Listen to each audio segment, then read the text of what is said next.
China, 1837. A failed exam candidate from a Hakka village in Guangdong falls into a fever and dreams of a radiant father in heaven handing him a sword to smite demons.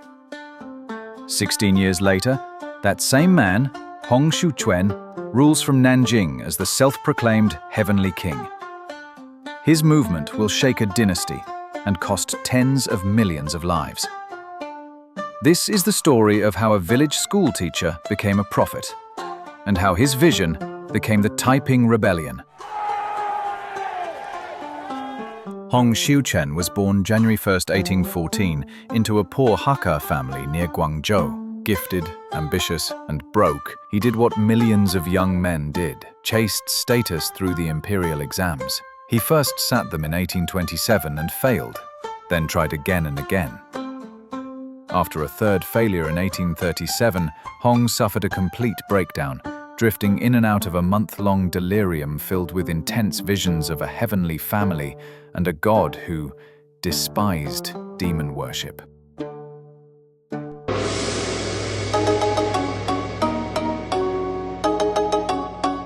Back in 1836, missionaries' Chinese collaborators had circulated a thick tract by the evangelist Liang Afa, "Good Words to Admonish the Age." Hong had glanced at it and set it aside. Only later would it click. After failing again in 1843, Hong reread Liang's book and suddenly decoded his earlier visions. God, Shandi, was the Heavenly Father. Jesus was his elder brother, and Hong himself had been chosen to purge China of demons, which, in his mind, included the ruling Qing order and idolatrous temples. He stopped preparing for exams and started teaching and preaching. In 1844, Hong and his distant cousin, Feng Yunshan, carried the new message into the hills of Guangxi. Feng stayed behind and built an organization, the Baishangdi Hui, or God Worshippers Society, among hard-pressed Hakka miners and farmers. By 1847, Hong returned to find a fast-growing flock ready for a leader. That same year, 1847, Hong spent a short stint studying the Bible in Guangzhou with the American Baptist missionary Issachar J. Roberts, who, for various reasons, refused to baptize him.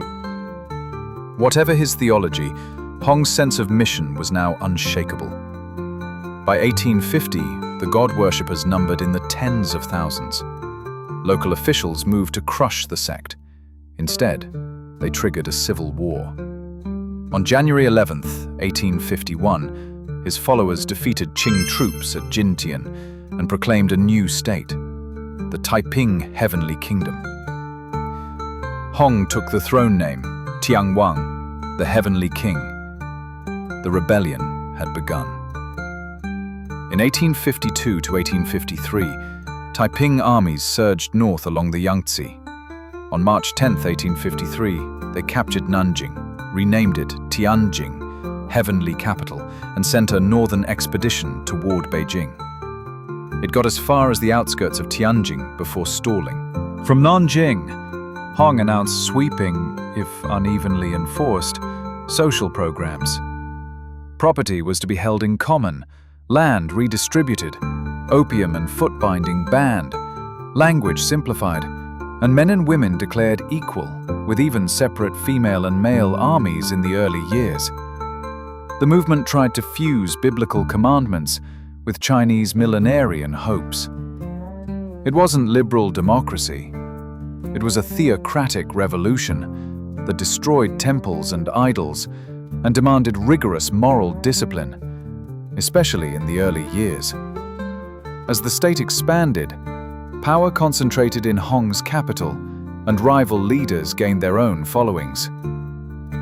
The most formidable was young Xiuqing, the East King, who claimed to speak with the voice of God during trances. Tensions exploded in the Tianjing incident, September to October 1856. Yang was murdered on Hong's orders by Wei Changhui, who was then executed himself. The Taipings never fully recovered. Meanwhile, the Qing adapted.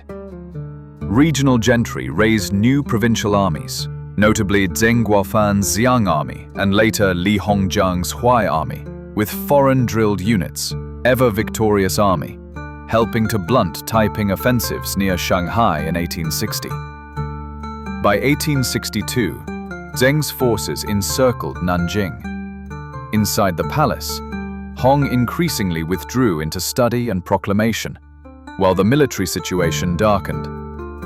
Contemporary and modern accounts alike note stretches in 1860 to 1862 of intense scriptural annotation and edicts from seclusion. Starvation set in during the final siege of 1864. Hong ordered his people to seek heavenly manna. He himself ate gathered weeds and fell ill.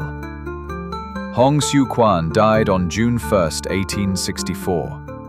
His teenage son inherited a doomed throne. After weeks of tunneling and bombardment, Qing forces stormed Nanjing on July 19, 1864. The Taiping capital fell in fire and massacre. The Heavenly Kingdom was no more. In 14 years, fighting ravaged 17 provinces and took roughly 20 million lives, making the Taiping Civil War one of the deadliest conflicts in human history. The Qing won, but their reliance on regional armies and foreign aid exposed weaknesses they never truly repaired.